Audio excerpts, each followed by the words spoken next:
638325.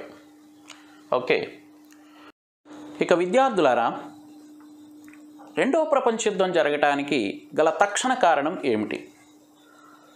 What is the immediate cause to start the second world war అనేది మనం చూస్తే, రెండవ ప్రపంచ యుద్ధం జరగటానికి తక్షణ కారణం పోలెండ్పై జర్మనీ దాడి చేయడం. అసలు పోలెండ్పైకి జర్మనీ ఎందుకు దాడి చేసింది అంటే, ఇక్కడ పోలెండ్ నియంత్రణలో డాంజింగ్ వాడరేవు అనే ఒక సీపోర్ట్ ఉంటుంది. అప్పట్లో ఎగుమతులు దిగుమతులకి ప్రసిద్ధిగాంచిన వాడరేవు డాంజింగ్ వాడరేవు.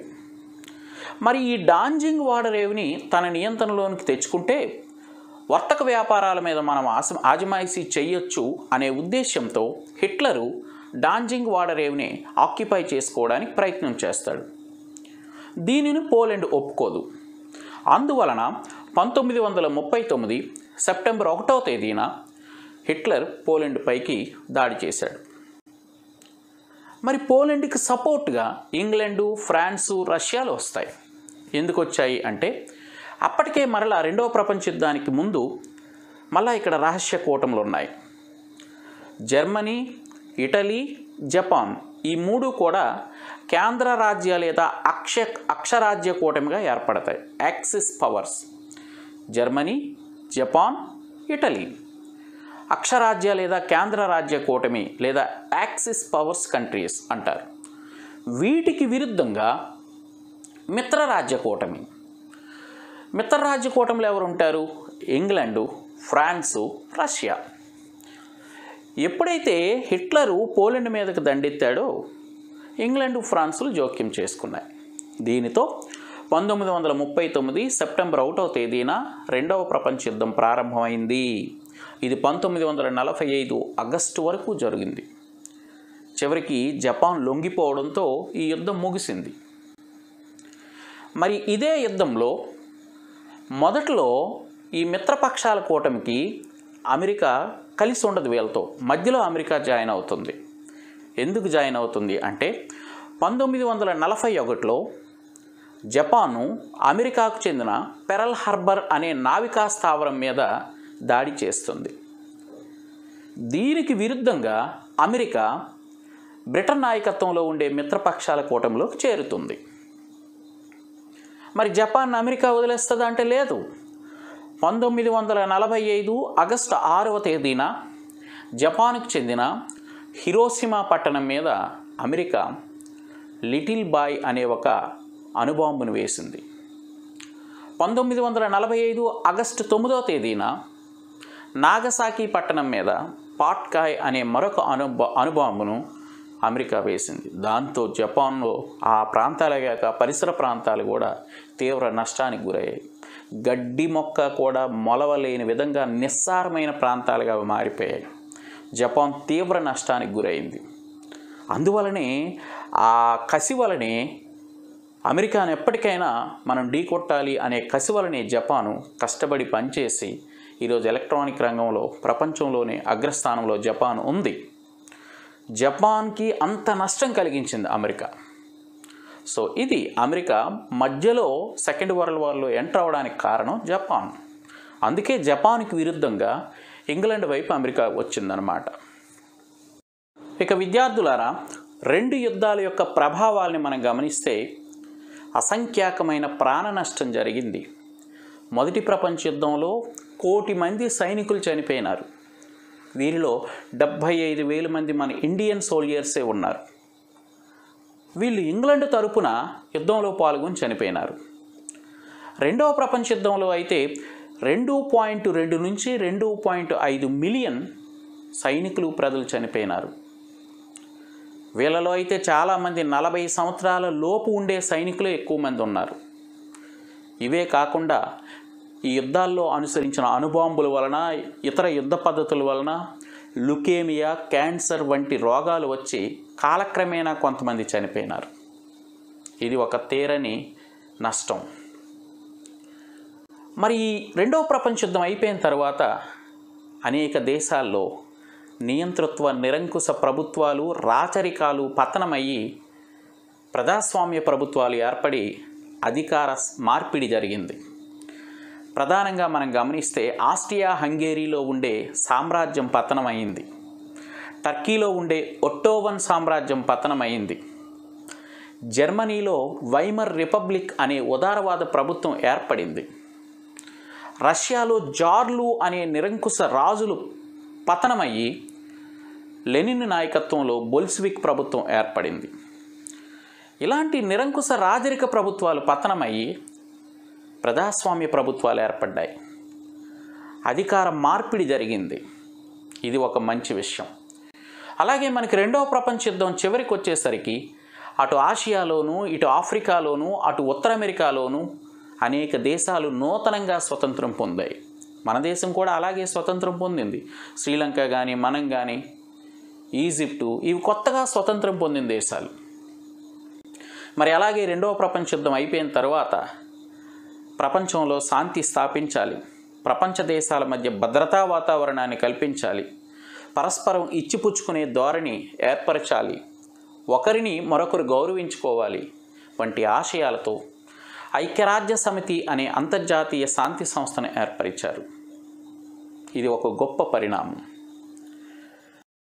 మరి చివరికి యుద్ధాలు ముగిసిన చివరి కాలం నాటికి ప్రధానంగా మహిళలకు అనేక హక్కులు కల్పించబడ్డాయి. ఎస్పెషలీ మహిళలకి ఓటు హక్కును ప్రవేశపెట్టడం జరిగింది. ఇంగ్లాండ్లో 1918వ సంవత్సరంలో మహిళలకి ఓటు హక్కుని కల్పించి అనేక రక్షణాత్మక చర్యలు తీసుకోవటం జరిగింది. సో ఈ విధంగా మనకి మొదటి ప్రపంచ యుద్ధం నుంచి రెండవ ప్రపంచ యుద్ధం వరకు జరిగిన సంఘటనలన్నింటినీ కూడా మనం విశ్లేషించుకున్నాం. Now today we are going to discussing about this topic internally, some maps, some pictures, and also some bar graphs, some tables. ఈరోజు మనం ఈ పాఠంలో ఇంటర్నల్గా ఉండే కొన్ని చిత్రాలు, బొమ్మలు, అలాగే పటాలు, అలాగే బార్ గ్రాఫ్స్ అంటే వీటిని స్తూపరేఖ చిత్రాలు లేదా కమ్మీ గ్రాఫ్స్ అంటారు. ఈ బార్ గ్రాఫ్స్ గురించి, అలాగే ఒక కాలరేఖ పట్టిక ఉంది, టైం లైన్, దాని గురించి నేర్చుకుందాం. ఓకేనా? అయితే ముందు మనం ఒక చిన్న కాన్సెప్ట్తో దీన్ని మొదలు పెడదాం. అదేంటి అంటే మనకి ఫస్ట్ వరల్డ్ వార్లోను సెకండ్ వరల్డ్ వార్ టైంలో కొన్ని కూటములు ఉన్నాయి, అంటే కొన్ని అలయన్సెస్ ఆల్రెడీ మనం డిస్కస్ చేసాం. వాటి విషయంలో కొంత క్లారిటీ కావాలి.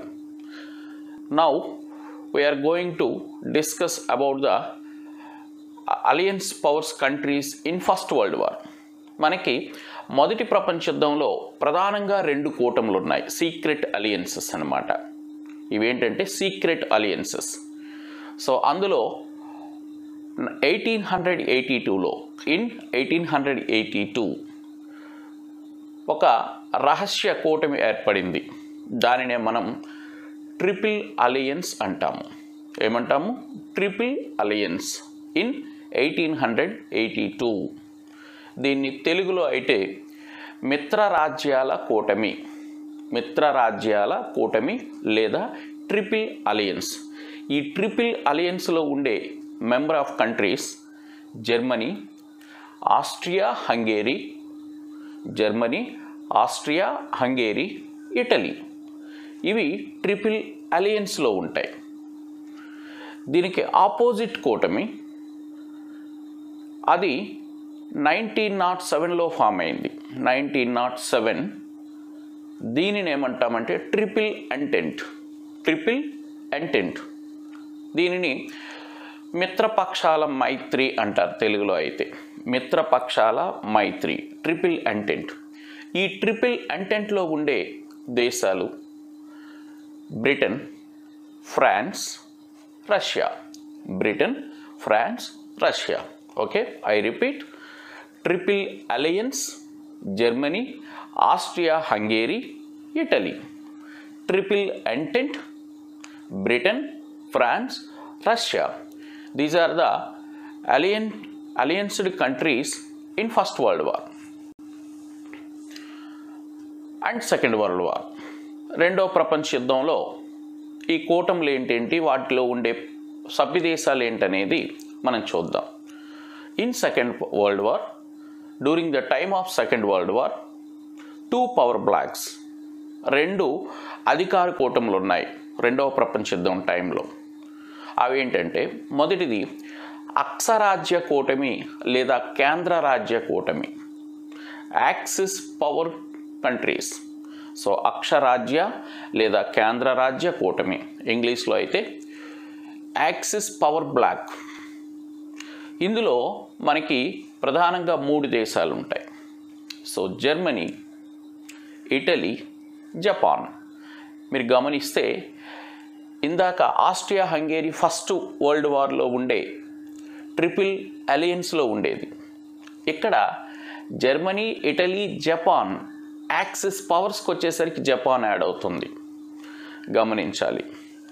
సో యాక్సిస్ పవర్ కంట్రీస్లో జర్మనీ ఉంది, జపాన్ ఉంది, ఇటలీ ఉంది.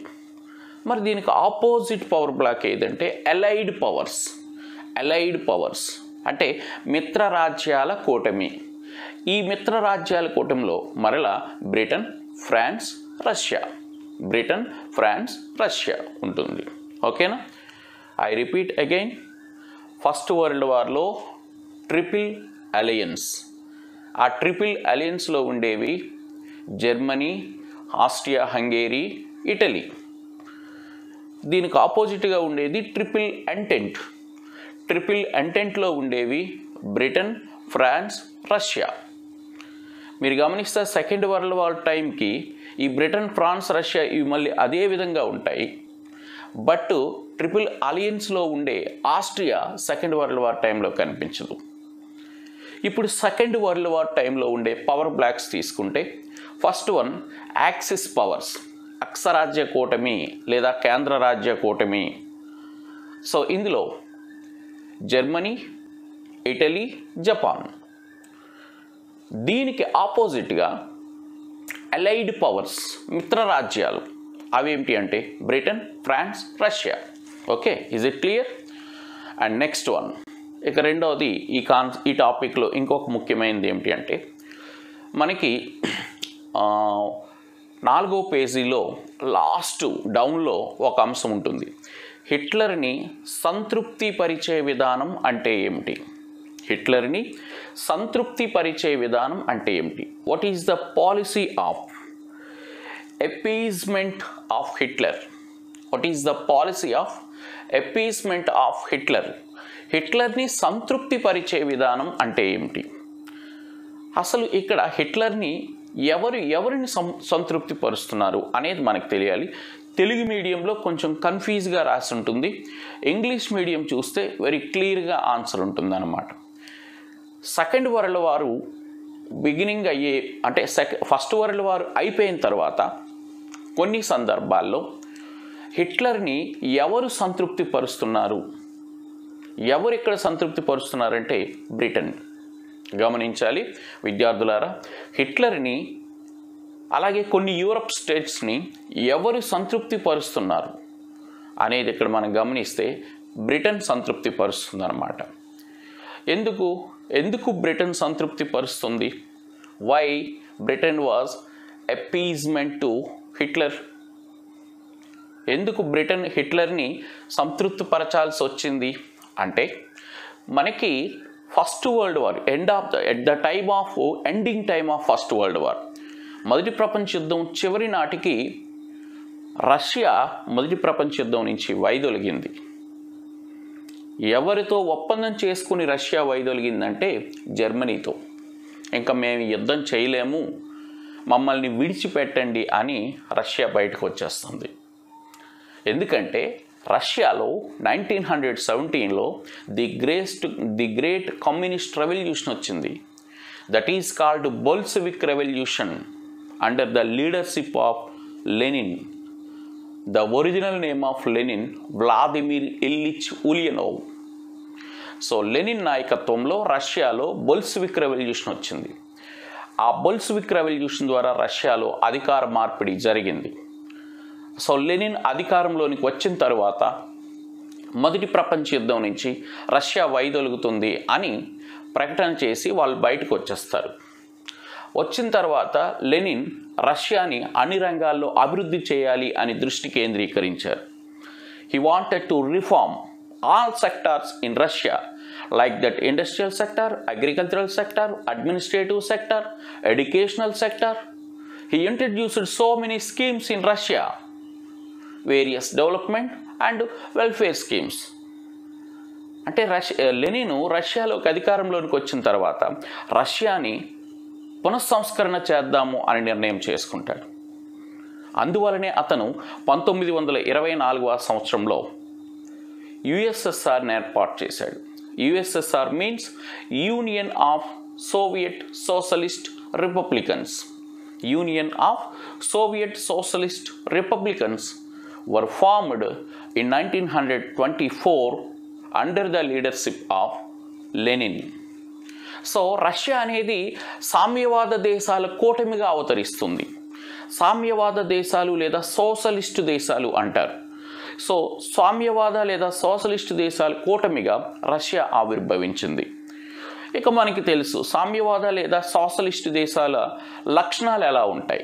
What are the qualities of socialist countries?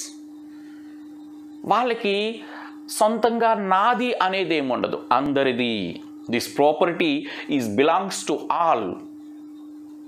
This property is not mine. ఇది నాది కాదు, ఇది అందరిది, ఇది జాతిది, మనమందరమీ పనిచేద్దాం అనే ఆలోచనలు లక్షణాలు కలిగిన ప్రభుత్వం సామ్యవాద ప్రభుత్వం. Yes, after completion of first world war Russia initiated to maintain socialist policies and theories. దీనితో ఇంగ్లాండ్ భయపడుతుంది. ఫియర్ స్టార్ట్ అవుతుంది ఇంగ్లాండ్కి. ఎందుకంటే అమ్మో రష్యా సామ్యవాదం అంటుంది, ఈ సామ్యవాద మార్గంలోనే రష్యా వెళ్ళిపోతుందేమో, ఐరోపాతో పాటు ప్రపంచ దేశాలు కూడా సోషలిస్ట్ దేశాలుగా మారిపోతాయేమో అనే ఒక భయం, it is one type of fear started in ఇంగ్లాండ్కి స్టార్ట్ అవుతుందన్నమాట. ఎందుకంటే England is a capitalist country. అది ఒక పెట్టుబడిదారీ దేశం. పెట్టుబడులు పెట్టడము, ఇండస్ట్రీస్ పెట్టడము, లాభాలు సంపాదించడము. ఇంగ్లాండ్ యొక్క లక్ష్యం ఏంటంటే gaining profits, spending investments. It is a capitalist country. కాబట్టి ఈ పెట్టుబడిదారీ క్యాపిటలిస్ట్ లక్షణాలు ఉండే ఇంగ్లాండ్కి రష్యాని చూస్తే కొంత భయం ఏర్పడుతుంది. అలాంటప్పుడు కొన్ని సందర్భాల్లో ఇంగ్లాండ్ హిట్లర్ని, జర్మనీని సపోర్ట్ చేస్తూ జేజేలు పలుకుతుందన్నమాట. That's why England appeasement to Germany and హిట్లర్ని సంతృప్తిపరిచే విధానాల్ని ఇంగ్లాండ్ అవలంబిస్తుందన్నమాట. అంటే ఇలాంటప్పుడు జర్మనీని మంచి చేసుకోవాలి, మన పెట్టుబడిదారీ విధానాల్ని కొనసాగించాలి అనే ఉద్దేశంతో హిట్లర్కి దగ్గరవుతూ హిట్లర్ని సంతృప్తిపరిచే విధానాల్ని ఇంగ్లాండ్ అనుసరిస్తుంది. So this is the right answer dear students. ఓకేనా? సో సంతృప్తిపరిచే విధానం, అపీజ్మెంట్ పాలసీ అంటే ఏమిటనేది మనం చూసాం. ఓకేనా? సో ఇవి మనకి ఇందులో మిగిలిపోయిన కాన్సెప్ట్స్.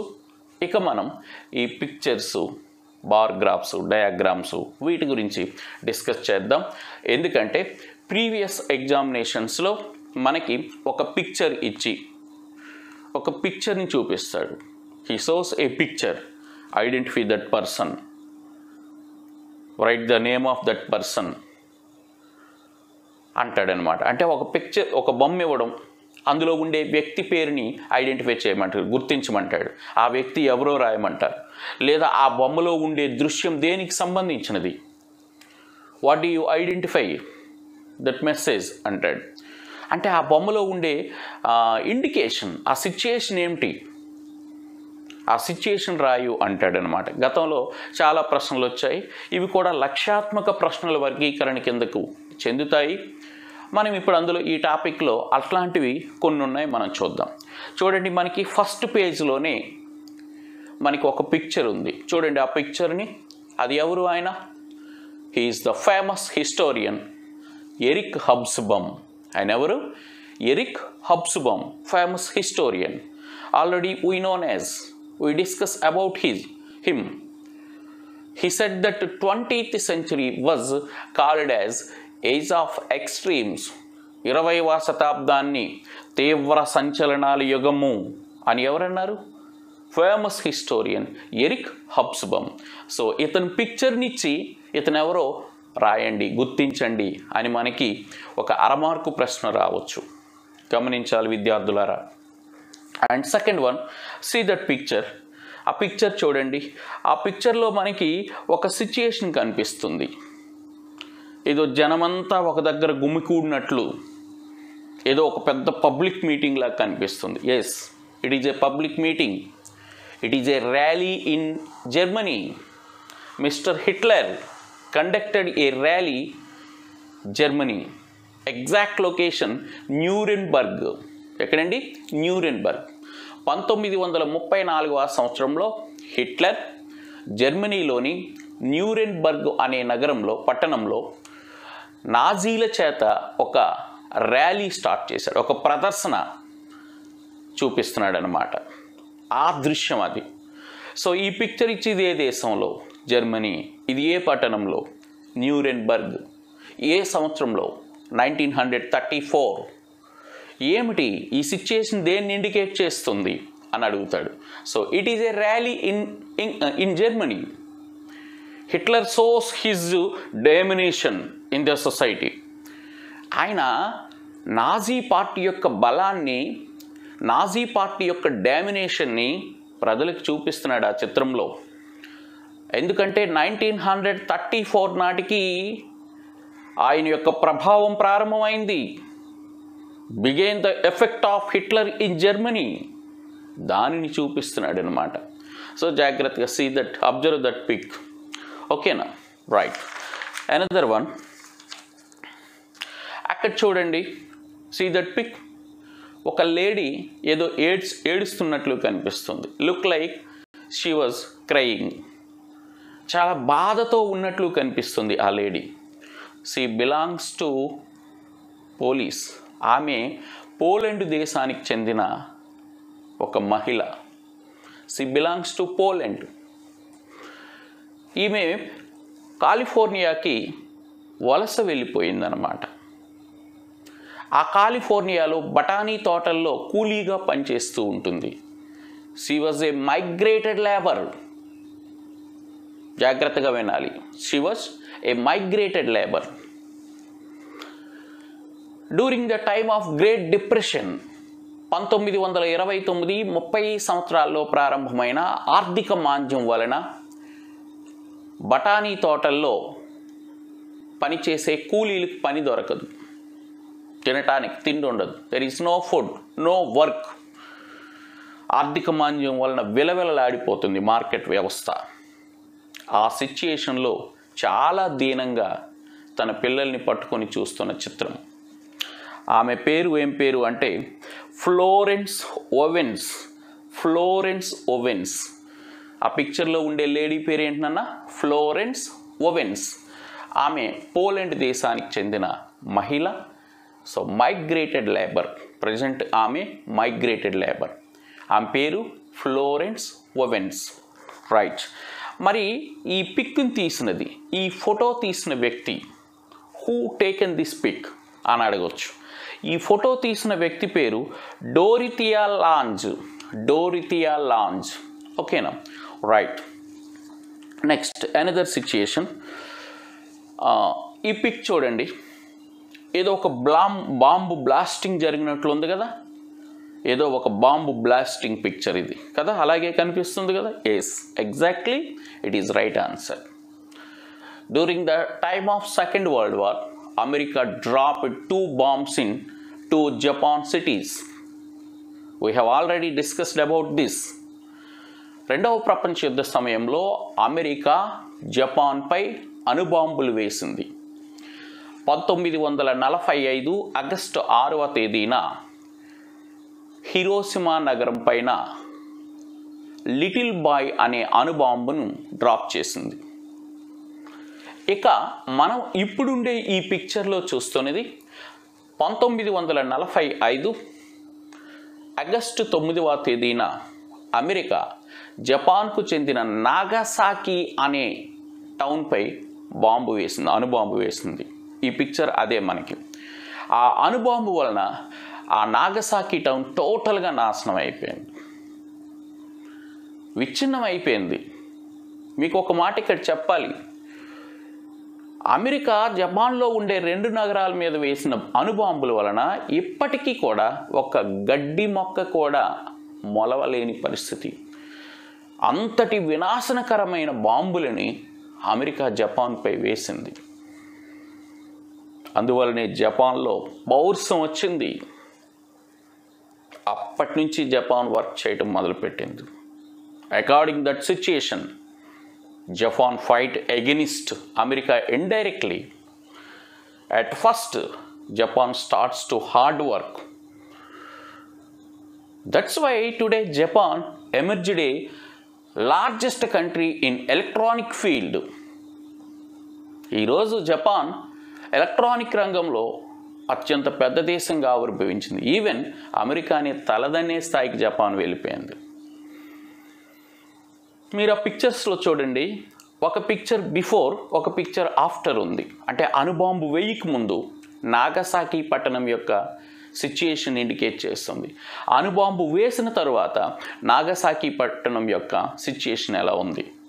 Totally destroyed. మరి అమెరికా ఎంత పని చేయడానికి కారణం ఏంటి? ఫస్ట్ జపాన్ అమెరికాను డిస్టర్బ్ చేసింది కదా. 1941లో అమెరికాకు చెందిన పెరల్ హార్బర్ అనే ఒక నావికా స్థావరం మీద జపాన్ దాడి చేస్తుంది.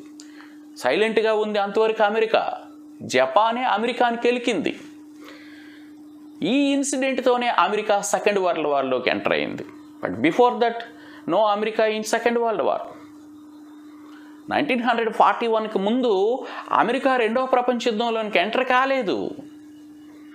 ఈ సిచ్యుయేషన్ వలన జపాన్కు వ్యతిరేకంగా అలైడ్ పవర్స్ కూటమిలోనికి అమెరికా సపోర్ట్ ఇచ్చిందనమాట. ఎస్. సో నెక్స్ట్ వన్ చూడండి, ఈ పిక్ చూడండి అన్న. ఇది రష్యాలో బొల్షెవిక్ మూమెంట్ని సూచించే పిక్ ఇది. ఓకేనా? సో రష్యాలో బొల్షెవిక్ మూమెంట్ యాక్చువల్గా మనం ఆల్రెడీ డిస్కస్ చేసాం. రష్యాలో లెనిన్ నాయకత్వంలో బొల్షెవిక్ మూమెంట్ వచ్చింది, కమ్యూనిస్ట్ మూమెంట్ వచ్చింది. ఓకేనా? Under the leadership of mister Lenin. So ఈ మూమెంటు వచ్చిన సందర్భంలో వేసిన ఒక పిక్ అన్నమాట ఇది. సో దీనిని, ఈ చిత్రాన్ని వేసిన చిత్రకారుడు పేరు కుస్తోదీన్. ఈ చిత్రకారుడి పేరు ఏంటి అడగవచ్చు. కుస్తోదీన్. ఈ చిత్రం దేనిని ఇండికేట్ చేస్తుంది? ఓకేనా? ఏ సిచ్యుయేషన్ని ఇండికేట్ చేస్తుంది ఈ చిత్రం అని అడగవచ్చు. సో బొల్షెవిక్ మూమెంట్ టైంలో జరిగిన ఒక సిచ్యుయేషన్ అన్నమాట. ఓకేనా? నెక్స్ట్ ఇంకా తర్వాత చూడండి అన్న. It is a cartoon. See that picture. It is a cartoon అంటే వ్యంగ్య చిత్రం, మనకి ఒక రకంగా హాస్యాన్ని పుట్టించే చిత్రం. ఈ కార్టూన్లో దేనికి సంబంధించింది, దేనికోసం ఈ కార్టూన్ అంటే 1929లో జర్మనీకి సంబంధించినది ఈ కార్టూన్. ఇందులో ఒక స్లోగన్ రాసి ఉంది, మీరు గమనిస్తే. ఆ స్లోగన్ ఏమిటి అంటే, యూదుల నుంచి కొనండి, బై ఫ్రమ్ యూద్స్. అంటే యూదుల దగ్గర నుంచి వస్తువులను కొనండి, యూదుల దగ్గర నుంచి వస్తువులను కొనండి. అట్ ద సేమ్ టైం మీ ప్రజలకు ద్రోహం చేయండి. చూసారా? యూదుల నుంచి కొనండి, మీ ప్రజలకు ద్రోహం చేయండి. అంటే ఇక్కడ అర్థం ఏంటి? ఇది ఒక సటైరికల్ కార్టూన్. యూదులని డిగ్రేడ్ చేస్తూ జర్మనీ ప్రజల్ని ఇండికేట్ చేస్తున్న కార్టూన్ ఇది. యూదుల్ని డిగ్రేడ్ చేయడం ఏంటి? అసలు యూదులు మనవాళ్ళు కాదు, వాళ్ళు ఇక్కడ సెటిల్ అయిపోయినారు, వాళ్ళు మన సంపదని దోచుకుంటున్నారు, మనల్ని మోసం చేస్తున్నారు, ఇంకా మీరు యూదుల దగ్గర కొంటారేంట్రా, ఇమ్మీడియట్గా ఆపండి అని ఇండైరెక్ట్గా జర్మన్ ప్రజల మీద వేస్తున్న ఒక సటరికల్ కార్టైన్ ఇది. అర్థమైందనన్న. సో హిట్లర్కి కానీ జర్మన్స్కి కానీ యూదులంటే పడదు. చాలామంది యూదుల్ని నిర్దాక్షిణ్యంగా ఒక నరహంతకుడు వలె హిట్లర్ చంపేస్తాడు. ఎందుకంటే యూదులు ఎక్కడోళ్ళు కాదు, వాళ్ళు మిడిల్ ఏషియాకి సంబంధించిన వాళ్ళు. పాలస్తీనా ఏరియా ఉంది కదా, అక్కడి నుంచి మైగ్రేట్ అయి వచ్చిన వాళ్ళు యూదులు. ఈ యూదుల వలనే జర్మనీ ప్రజలు జనరల్ పబ్లిక్ లాస్ అవుతున్నారు అనే ఒపీనియన్తో హిట్లర్ యూదుల్ని ఊచకోతకు గురి చేస్తాడు.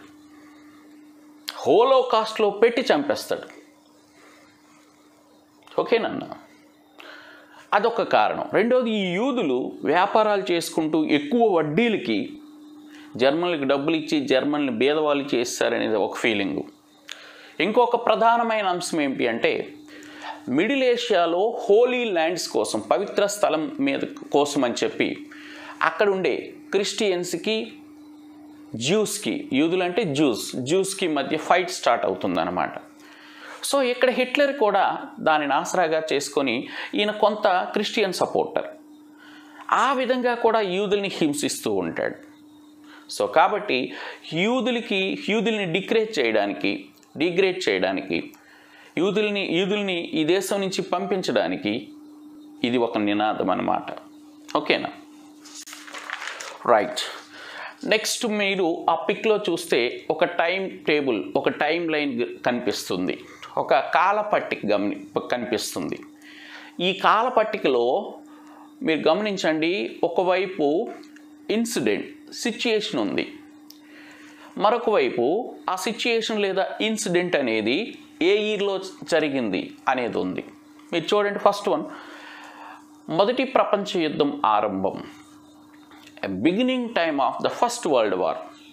విద్యార్థులారా ఇక్కడ కొంచెం జాగ్రత్తగా వినండి.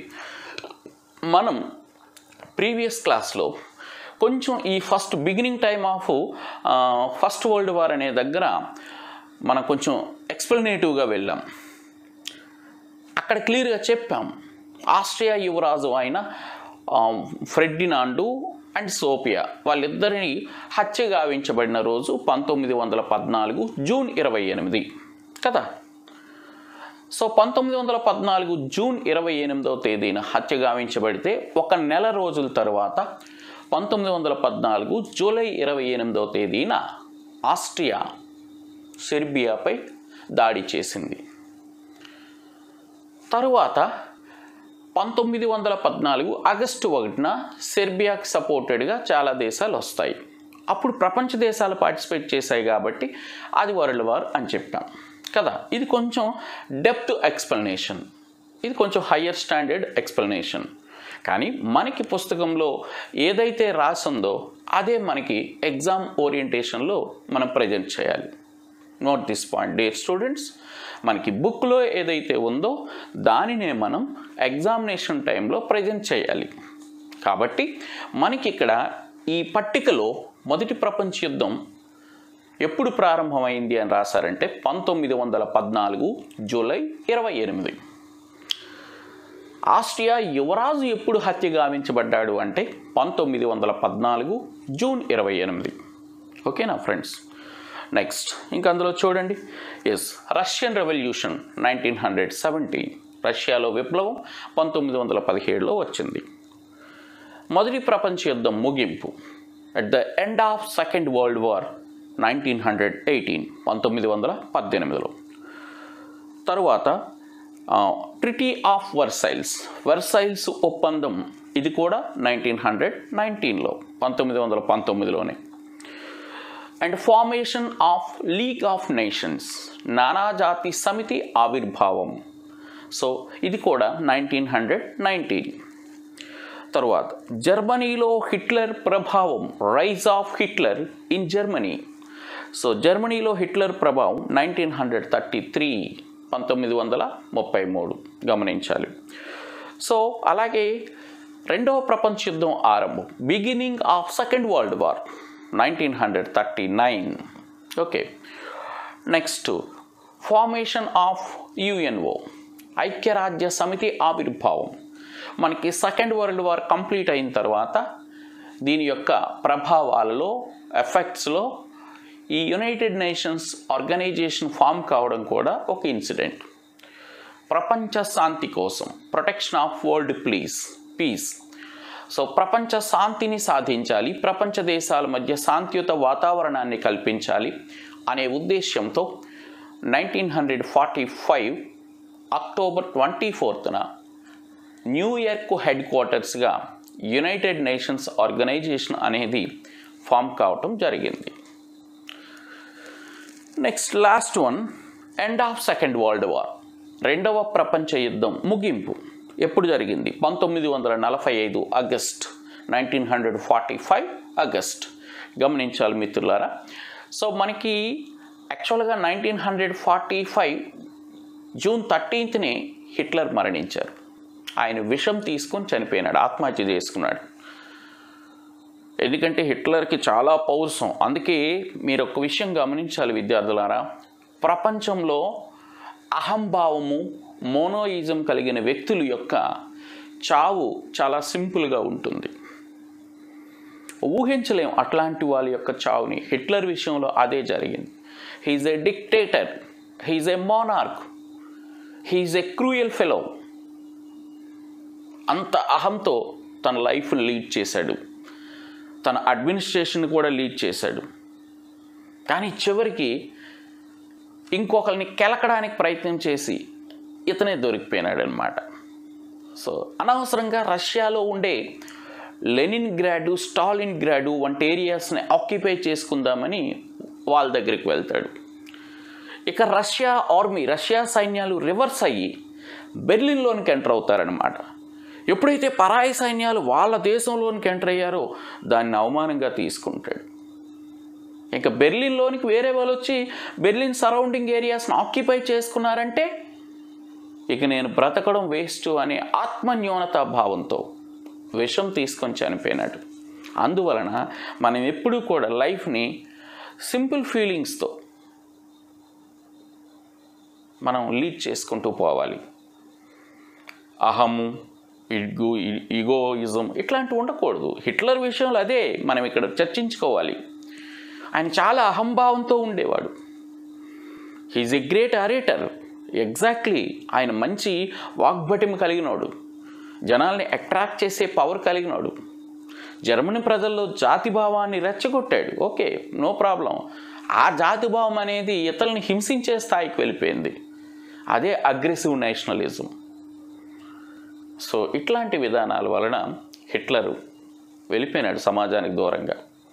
సో హిట్లర్లో చనిపోయిన తర్వాత ఇంక ఉండిపోయింది ఆ కూటమిలో జపాన్.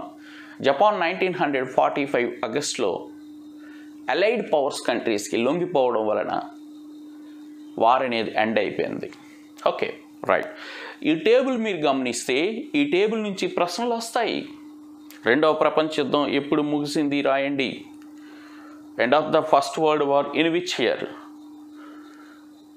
ఓకేనా? ఇట్లా after completion of first world war which peace organization was established అని అంటాడు. అంటే ఇండైరెక్ట్గా మొదటి ప్రపంచ యుద్ధం అయిపోయిన తర్వాత ఏ శాంతి సంస్థ ప్రారంభమైంది, రెండవ ప్రపంచ యుద్ధం అయిపోయిన తర్వాత ఏ శాంతి సంస్థ ప్రారంభమైంది అని అడుగుతాడు. అంతేగాని ఐక్యరాజ్య సమితి ఎప్పుడు స్టార్ట్ అయిందో రాయండి అని అడగవచ్చు. ఇండైరెక్ట్గా after second world war which organization was formed అంటాడు. సో కాబట్టి ఇండైరెక్ట్గా వచ్చినవి ఆన్సర్ చేయాలి, డైరెక్ట్గా వచ్చినవి ఆన్సర్ చేయాలి. వాటికి మనం ముందుగానే ప్రిపరేషన్ టైంలోనే మెంటల్గా ప్రిపేర్ కావాలి. రైట్. నెక్స్ట్ మనం చూడండి అన్న. సో ఇక్కడ మనకి ఒక బార్ గ్రాఫ్ కనిపిస్తుంది, ఒక కమ్మీ రేఖాచిత్రం, స్తూప రేఖాచిత్రం కనిపిస్తుంది చూడండి.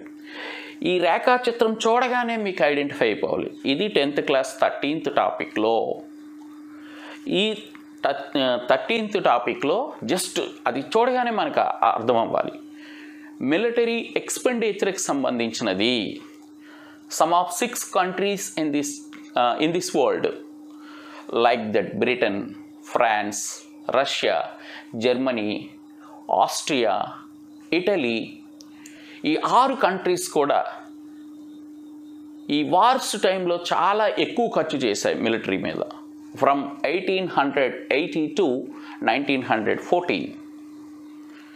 మొదటి ప్రపంచ యుద్ధానికి ముందు ఈ 6 దేశాలు 1880 నుంచి 1914 వరకు మిలిటరీ మీద ఎక్కువగా ఖర్చు చేశాయి, దానికి సంబంధించిన పిక్చర్ ఇది అని మనకి వెంటనే ఐడియా రావాలన్నమాట. ఐడియా వస్తే మనకి ఈజీగా ఆన్సర్ వస్తుంది. అక్కడ చూడండి, కిందన 0x యాంగిల్లో ఇయర్స్ని తీసుకున్నాడు, అంటే 10 ఇయర్స్కి 1880, 1890, 1900, 1910 అండ్ 1914. ఒకవైపు 0y యాంగిల్లో ఎక్స్పెండిచర్ని చూపించాడు, అది కూడా మిలియన్ పౌండ్స్లో. గమనించాలి విద్యార్థులారా, మిలియన్ పౌండ్స్లో ఎక్స్పెండిచర్ని చూపించాడు. సో మీరు గమనించండి, 1880లో 150 మిలియన్ పౌండ్స్, 1890లో 158 మిలియన్ పౌండ్స్, 1900లో 205 మిలియన్ పౌండ్స్, 1910లో 288 మిలియన్ పౌండ్స్, 1914లో 397 మిలియన్ పౌండ్స్ ఎక్స్పెండిచర్ చేశారు. మనం ఆల్రెడీ డిస్కస్ చేసాం ఇది. ఈ సైనికవాదం దగ్గర, మిలిటరిజం దగ్గర 300% ఎక్స్పెండిచర్ ఇంక్రీజ్ అయిందనమాట. సో ఇది మనం జాగ్రత్తగా పరిశీలన చేయాలి. అంటే 132 మిలియన్ పౌండ్స్ నుంచి స్టార్ట్ చేసి 397 మిలియన్ పౌండ్స్ వరకు క్రమేణా ఇంక్రీజ్ అయ్యింది. ఈ పిక్చర్ని చూపించి మీకు అడగవచ్చు, అసలు ఎక్స్పెండిచర్ ఎలా ఉంది, what you observe about that picture, అసలు ఇది దేనికి సంబంధించింది అంటాడు. Military expenditure. మిలిటరీ ఎక్స్పెండిచర్ ఎట్లా ఉంది, ఇది ఇంక్రీజ్ అయిందా డిక్రీజ్ అయిందా అని అడగవచ్చు. సో ఇంక్రీజ్ అవుతూనే ఉంది ఇయర్ బై ఇయర్, మీరు గమనించండి. మరి ఏ ఇయర్లో మిలిటరీ ఎక్స్పెండిచర్ హైలీగా ఉంది అంటాడు. సో 1914లో హైలీ పీక్స్ లెవెల్కి వెళ్ళిపోయింది అప్పటికి, అలా అడగవచ్చు. లేదా వై, ఎందుకు ఈ మిలిటరీ ఎక్స్పెండిచర్ అనేది ఎక్కువ అవుతుంది రాను రాను, why military expenditure were increased year by year అని అడగవచ్చు. సో కారణం ఏంటి, ఈ వెపన్స్ కానీ మిలిటరీ టూల్స్ కానీ కొనుగోలు చేసేటప్పుడు టెక్నాలజీ కాస్ట్ పెరిగింది, టెక్నాలజీ కాస్ట్ పెరగడం వలన ఎక్స్పెండిచర్ కూడా పెరుగుతుంది అని మనం ఆన్సర్ రాయాలి. ఓకేనా ఫ్రెండ్స్? సో ఇలా దీనిపైన ప్రశ్నలు వస్తాయి. చాలా ఇంపార్టెంట్ జోన్ ఇది, జాగ్రత్తగా అబ్జర్వ్. జస్ట్ మనకి ఆ బార్ గ్రాఫ్ చూడగానే వెంటనే ఇది 13th టాపిక్ అని వెంటనే మనకి స్ట్రైక్ అవ్వాలి. అట్లా మనకి ప్రిపరేషన్ ఉండాలి. నెక్స్ట్ ఇక్కడ చూడండి, ఇక్కడ మనకి ఒక పిక్చర్ ఇచ్చాడు. ఈ పిక్చర్లో మనకి ఏం కనిపిస్తుంది, ఒక విమానం కనిపిస్తుంది. It is a aeroplane. దీని యొక్క ఉద్దేశం ఏమిటి అంటే, చరిత్రలో మొట్టమొదటిసారిగా యుద్ధంలో విమానాలు వాడారు ఫస్ట్ వరల్డ్ వార్లో. ఆ విమానాల నుంచి బాంబులు జారవీడ్చారనమాట. It's the first time history used aeroplanes in the war, first world war, for dropping the bombs. బాంబులు జారవేయటం కోసం ఫస్ట్ వరల్డ్ వార్లో ఏరోప్లేన్స్ వాడారు. దానికి సంబంధించిన చిత్రం ఇది. సో కాబట్టి అది ఏమిటి ఇండికేట్ చేస్తుంది అంటే రాయాలి. నెక్స్ట్ ఈ పిక్చర్ చూడండి అన్న, సెకండ్ వరల్డ్ వార్ టైంలో హిట్లర్ని ఒక శాంతి స్వభావం కలిగిన మనిషిగా చూపిస్తున్న సటైరికల్ పిక్చర్ ఇది. During the time of second world war Hitler was look like a peace man అని చూపిస్తున్నారు. అతను శాంతి స్వభావుడా చెప్పండి? He's not peace person, he's angry, aggressive dictator. కాబట్టి ఇది ఒక సటైరికల్ పిక్చర్. ఇది ఇందులో ఎవరిని శాంతి స్వభావుడిగా చూపిస్తున్నాడంటే హిట్లర్ని, రెండవ ప్రపంచ యుద్ధం టైంలో. ఓకేనా? నెక్స్ట్ ఇక్కడ చూడండి అన్న, ఈ చిత్రంలో 1940లో ఇది ఒక డచ్ గోడ పత్రిక అనమాట. డచ్ అంటే హాలండ్ లేదా నెదర్లాండ్ కంట్రీ. సో అక్కడ ఒక గోడ పత్రం, వాల్ పోస్టర్ అనమాట, డచ్ వాల్ పోస్టర్. ఈ వాల్ పోస్టర్లో ఒక స్లోగన్ రాసింది చూడండి, నాగరికత లేదా అటవికమా? ఇట్ ఈజ్ ఏ సివిలైజ్డ్ లేదా అటవిక రాజ్యమా? నాగరికత లేదా అటవిక రాజ్యమా అని రాస్తుందన్నమాట. సో కాబట్టి ఈ సిచ్యుయేషన్ దేన్ని ఇండికేట్ చేస్తుంది అని అడగవచ్చు. ఓకే, నెక్స్ట్ ఇక్కడ మనకి ఒక సింబల్ కనిపిస్తుంది, ఒక లోగో కనిపిస్తుంది చూడండి. ఒక మహిళ ఉండి ఏదో త్రాసు పట్టుకున్నట్లు. ఇది రీసెంట్గా అడిగితే అందరూ న్యాయ వ్యవస్థకు సంబంధించిన చిత్రము అని కొంతమంది రాశారు. అది తప్పు. మనకి ఈ టాపిక్ ఎండింగ్లో ఈ పిక్చర్ ఉంటుంది. ఇది మహిళలకి ఓటు హక్కు కావాలి అని పోరాటం చేసిన సంస్థ యొక్క లోగో. ఈ సంస్థ 1914లో ఏర్పడింది. ఒక organization to fight for the women right to vote. మహిళలకి ఓటు హక్కు కావాలి అని ఎస్పెషల్లీ వెస్ట్రన్ కంట్రీస్లో ఫైట్ చేసిన సంస్థ యొక్క పిక్చర్ అన్నమాట. నెక్స్ట్ నాన్న ఇక్కడ చూడండి.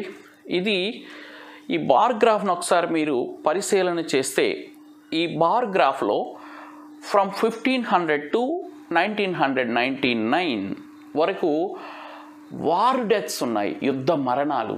It is very important bar graph. డెఫినెట్గా అడుగుతాడు. ఇది కొంచెం కన్ఫ్యూజ్గా ఉంటుంది. ఈ యుద్ధ మరణాలను సూచించే బార్ గ్రాఫ్లో మనకి 2 కలర్స్ ఇండికేట్ చేశాడు. ఎల్లో కలర్ ఏమో మిలియన్స్లో యుద్ధ మరణాలని సూచిస్తుంది, వార్ డెత్స్ని మిలియన్స్లో సూచిస్తుంది ఎల్లో కలర్. ఇక రెడ్ కలర్ ఏమో 1000 మందికి ఎంతమంది చనిపోతున్నారు, అది కూడా మిలియన్స్లోనే. డెత్స్ ఆఫ్ 1000, 1000 మందిని తీసుకొని అందులో ఎంతమంది చనిపోతున్నారు అనేది మిలియన్స్లో చూపించడం జరిగింది రెడ్ కలర్లో. సో కాబట్టి ఈ బార్ గ్రాఫ్లో మీరు గమనిస్తే 0x యాంగిల్లో ఇయర్స్ ఇవ్వటం జరిగింది, అంటే శతాబ్దాల వారి, డెకేడ్స్ అనమాట. You observed, you see 1500 to 1599 అంటే ఇట్ ఈజ్ 16th డెకేడ్, 16వ శతాబ్దం. 1500 to 1599 డెకేడ్ కాదు, 16వ శతాబ్దం, సెంచరీ అనమాట. So 16th century. తరువాత 1600 to 1699 ఇది 17th సెంచరీ, 17వ శతాబ్దం. అలా ఇవ్వటం జరిగింది. 0x యాంగిల్లోనేమో 1500 నుంచి 1599, 1600 నుంచి 1699 ఇలా ఇవ్వటం జరిగింది 1999 వరకు. ఇటువైపు ఏమో యుద్ధ మరణాలను ఇవ్వటం జరిగింది 0y యాక్సెస్లో. 0, 20, 40, 60, 80, 100, 120 ఇట్లా ఇవ్వటం జరిగింది. సో మరి వాడు అడగొచ్చు, 16th సెంచరీలో వార్ డెత్స్ ఎంత మిలియన్స్లో, లేదా 18th సెంచరీలో per 1000లో వార్ డెత్స్ ఎంత అంటాడు. సో దాన్ని మనం ఆన్సర్ రాయాల్సి ఉంటుంది.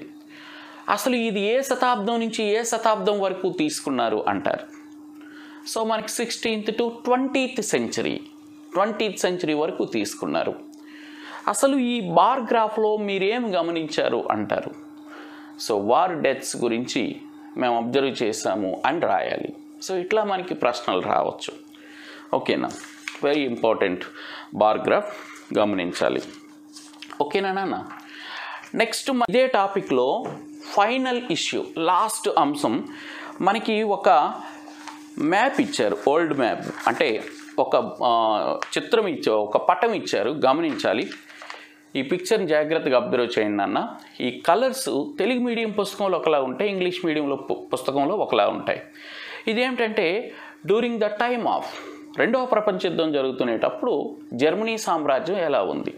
During the time of second world war, empire of Germany. Germany ఏ ఏ ప్రాంతాలను ఆక్రమించుకుంది, జర్మనీ ఏ దేశాలతో మిత్రత్వంగా ఉంది, అలైడ్ కంట్రీస్ ఏవి, ఆక్యుపై చేసుకునే కంట్రీస్ ఏవి అనేది ఇందులో చూపించడం జరిగింది. ఒకసారి చూడండి అన్న. ఇది యాక్చువల్గా యూరోప్ పటం. జర్మనీ యూరోప్లో ఉంది కాబట్టి యూరోప్ పటం. మీరు గమనిస్తే ఈ టోటల్ డార్క్ ఆరెంజ్ కలర్లో, అంటే మనకి కలర్స్ ఇక్కడ చెప్పలేము.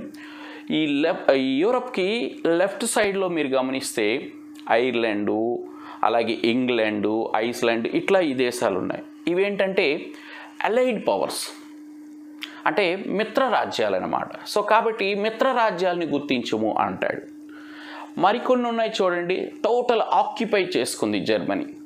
సో ఇక్కడ మీరు గమనిస్తే ఈ మ్యాప్కి డౌన్ ఏరియాలో మెడిటేరియన్ సీన్ ఆనుకొని Greece, Crete, Albania, Romania, Yugoslavia ఇవన్నీ బాల్కన్ ద్వీపకల్పంలో. సో పెనిన్సులా ఆఫ్ బాల్కన్ అందులో ఉన్నవన్నమాట. వీటన్నింటినీ కూడా హిట్లర్ జర్మనీ 1941 ఆ టైంలో వీటిని ఆక్యుపై చేసుకున్నారు కిందన. ఇక మీరు పైకి వెళితే పైన ఎస్పెషలీ ఫిన్లాండ్ని 1941 జూన్లో ఆక్రమించుకోవటం జరిగింది అని పై భాగంలో ఉంది. మీరు ఈ పిక్కి రైట్ సైడ్లో ఒక బఫర్ ప్లేస్గా ఉంది రష్యా, యుఎస్ఎస్ఆర్. సో యుఎస్ఎస్ఆర్ని టచ్ చేద్దాము అని జర్మనీ ట్రై చేసింది. బట్ యుఎస్ఎస్ఆర్ దెబ్బకి జర్మనీ మాడి మస్ అయిపోయింది. సో కాబట్టి వీటిని మనం ఈ పిక్చర్ని గమనించాలి. నెంబర్ ఆఫ్ టైమ్స్ అడిగాడు. సో మిత్రరాజ్యాలు ఏవి జర్మనీకి, జర్మనీ వేటిని ఆక్రమించుకుంది, ఆక్రమించుకోని ఏరియాస్ని ఏవైనా 1-2 రాయండి. ఓకేనండి. సో ఇట్లా మనకి క్వశ్చన్ రైజ్ కావచ్చు. సో వీటికి మనం అలర్ట్గా ఉండాలి students. Okay, this is the brief story of 13th topic in 10th class. నేను చాలా వరకు చెప్పడానికి ప్రయత్నం చెప్పాను అని అనుకుంటున్నాను. మీకు అర్థమైందని అనుకుంటున్నాను. ఇన్ కేస్ మీకు అర్థం కాకపోతే నాకు కాల్ చేయొచ్చు. నేను డౌట్ని క్లారిఫై చేయడానికి ప్రయత్నం చేస్తాను.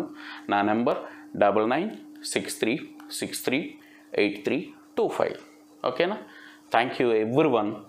ఈ 2 రోజులు పాఠాన్ని చాలా ఆసక్తిగా విన్నారు. I wish you all the best. Thank you.